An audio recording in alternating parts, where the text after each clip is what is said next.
Thomas with Houston Paint Protection, here to answer some more of the frequently asked questions we get surrounding paint protection film. This question has to do with how the film actually looks when it's installed on the vehicle. A lot of folks are wondering, can I tell the difference between a panel that has paint protection film on it versus one that does not? This is going to come down to two major factors. The first one is going to be the quality of the film. So you want to make sure that you're using a high clarity, high gloss film that's got very little texture. Any high-end offering will check all of these boxes, so if you're looking for paint protection film, definitely inquire with your installer and make sure they're using something that is in the upper echelon of offerings on the market.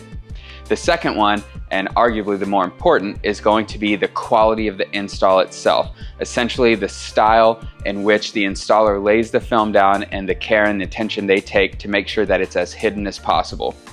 In this case, we have a BMW that we did a full front paint protection film package on, which means it's got paint protection film on everything from the mirrors forward. So the transition point for this vehicle is going to be from the fender to the door. So the fender is fully wrapped with paint protection film and the door is not. And if you come up close and take a look at these two panels, you'll notice there's no change in texture, no change in color, and it looks like it's not even there. And on the second point of the installation style, we can also see that there's no film edge present along this trailing edge of the fender. We wrap it behind into the jam area, that way there's no line. And if there's no line, even when you're a foot away from the car, you won't be able to tell it's there. Now, we can't always do that. Some panels are not able to be fully wrapped because they're directly adjacent to another panel, there's a trim piece in the way, or maybe it's just not painted on the rear or the metal doesn't fold properly so it doesn't allow for a wrap. In that case, you want to make sure that the film is placed exactly on the bevels on the perimeter of the panels. That way, even if you are a foot or so away, it's very difficult to detect the film. So when a wrap isn't able to be done, placement is what's going to ensure that it's as discreet as possible. This car has those types of edges all over the front bumper because of all the trim pieces, and another major one is where the fenders meet the bumpers. Obviously we cannot wrap into that tight of a panel gap, so placement is going to be key there. And another very specific question when it comes to a panel having paint protection film versus one that does not is, if I get my car ceramic coated, will I be able to tell the difference between the PPF panel and the adjacent panel that has ceramic coating?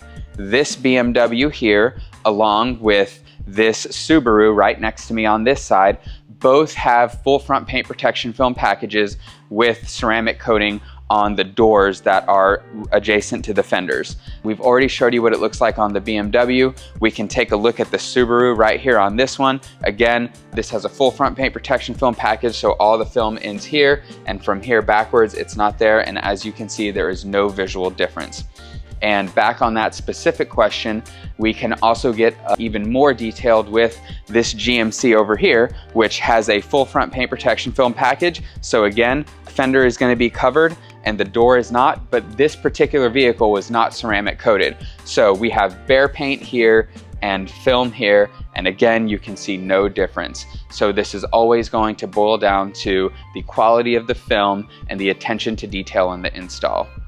If you have any questions about paint protection film for your vehicle, reach out to us at Houston Paint Protection. We'll be happy to help you out.